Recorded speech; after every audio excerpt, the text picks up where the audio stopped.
Good morning students, welcome to my channel. आज हम लोग biology 10 class chapter number 12 coordination and control exercise करने वाले हैं। So let's get started. अच्छा जी, तो फर्स्ट हमारे पास ये एमसीक्यूज है। Select the correct answer. Number 1 is insulin is a hormone and it is secreted bye.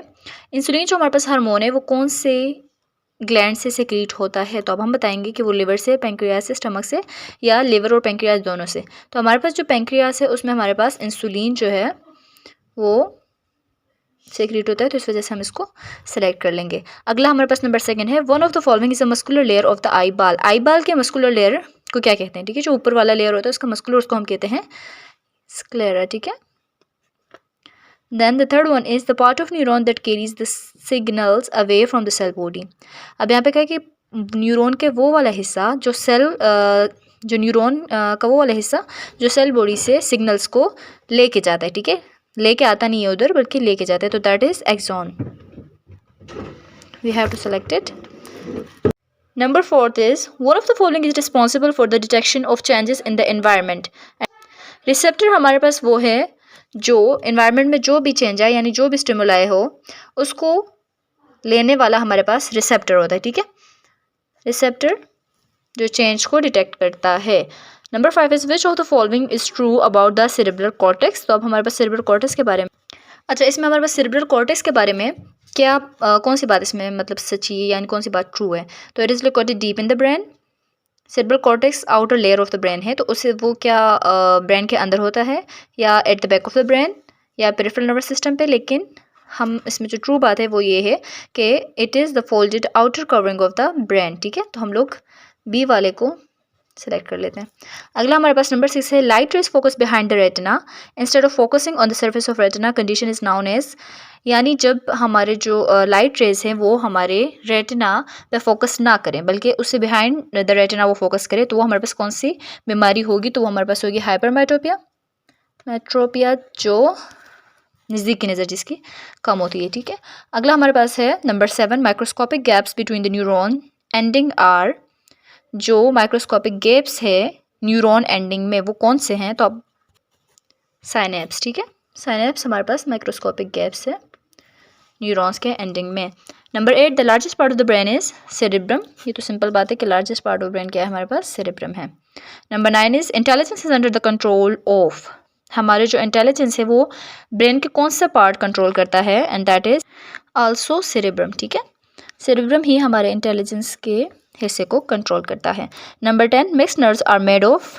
Mixed nerve अब कौन कौन से एक्सोन से बनते, कौन कौन से हमारे पास नर्व्स होते हैं? ठीक है, exons of sensory and motor neuron. कौन कौन से एक्सोन से बनते हैं मिक्स्ड नर्व्स? नर्व्स वो होते हैं जो एक्सोन जब मिलते हैं तो नर्व्स बनते हैं, और मिक्स्ड नर्व्स कौन से होते हैं?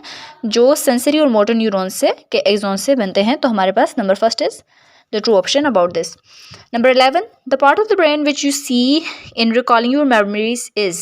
हमारे पास जो हमारे मेमोरीज को बार बार रिकॉल करता है जिसकी वजह से हमें अपने पुराने लम्हात याद होते हैं, that is number B, limbic system. ठीक है, लिम्बिक सिस्टम अगर हमारा सही काम करता है तो उसकी वजह से हमें मेमोरीज याद रहती हैं।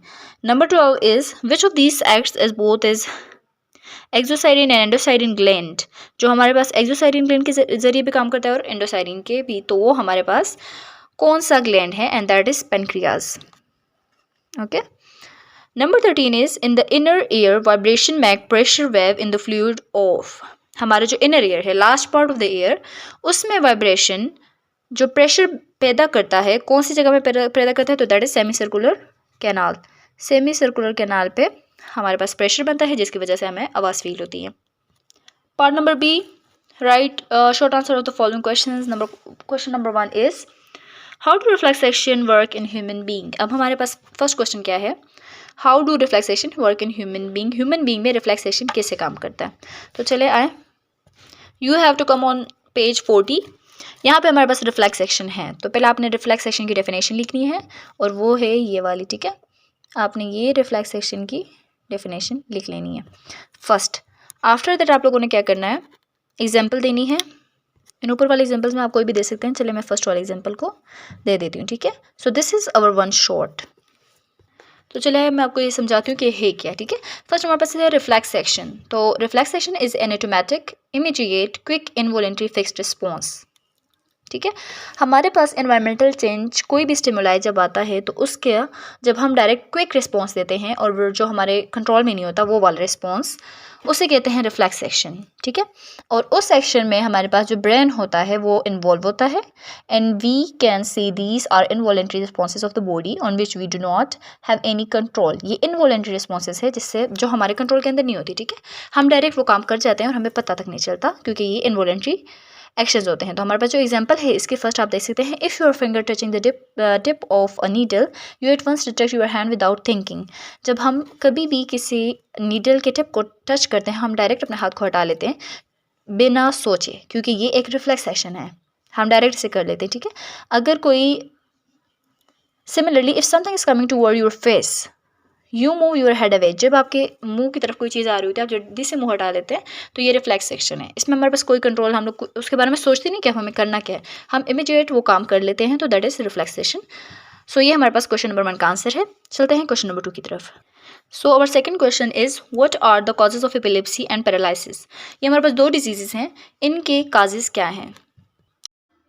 So this are the causes of epilepsy and paralysis. 5 points मैंने दिए हुए हैं, आप इसको पढ़ लें और उसके बाद ये पॉइंट्स लिखने हैं आंसर में। ठीक। Next question is what happens if isolates of Langerhans secrete insulin but not glycogen. अगर हमारे पास लैंग्रेंस जो है उसके आइसोलेट्स इंसुलिन सेक्रीट करे ग्लाइकोजन के बजाय, सही है, तो क्या होगा। अब आया मैं आपको देती हूँ आंसर।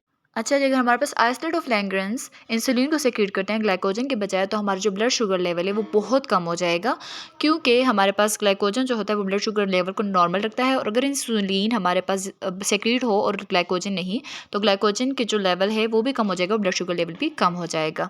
तो इस तरह शुगर लेवल कम हो जाएगा। हमारे पास क्वेश्चन नंबर 5 है, differentiate between the 2 types of coordination system. Coordination system के जो 2 टाइप्स हैं उसमें डिफ्रेंशिएशन करें। एक है नर्वस कोऑर्डिनेशन, है केमिकल कोऑर्डिनेशन। आपके पास फर्स्ट पेज पे है, तो चले आए फर्स्ट पेज पर। तो यहाँ पर हमारे पास ये है nervous coordination and this one is chemical coordination. Short question answer है, इस वजह से हम यही लिख देंगे। ठीक है। और next question is what is the role of insulin and glycogen. So this are all the points जो मैंने यहाँ पे लिखे, मैं ये रोल ऑफ इंसुलिन और ग्लाइकोजन है। So this is the answer of that question. और question number 7 is what characters are controlled by the ovarian hormone. तो ओवेरियन हार्मोन से हमारे पास कौन कौन से कैरेक्टर्स कंट्रोल होते हैं, तो आप आएँ चलिए पीछे। अगर आप हार्मोन्स ऑफ ओवरी में आएंगे, ये हमारे पास हार्मोन्स ऑफ ओवरी है, हमें ओवेरियन हार्मोन की बात की गई, तो हम लोग इन दोनों को सिर्फ करेंगे। ठीक है। हमारे पास हार्मोन्स ऑफ ओवरी जो है आपके नेक्स्ट क्वेश्चन का आंसर है। ठीक है। अगला हमारे पास state the hormones of pituitary and thyroid glands and write their function. तो आप लोगों ने पिट्यूटरी और थायराइड ग्लैंड के तमाम हार्मोन्स और फंक्शंस लिखने हैं। अब हमारे पास label the different part of the brain in this diagram. So चलें इसको भी लेबल कर लेते हैं। डायग्राम में आप देख सकते हैं the biggest part is forebrain. Forebrain के अंदर हमारे पास है this one part is known as thalamus, the other one is the yellow one is hypothalamus, this one is pituitary gland and this one is midbrain, और ये हमारे पास hind brain. तो हमारे पास ये कंप्लीट हो चुका है। So now our short question are completed successfully. Thank you so much for watching my video.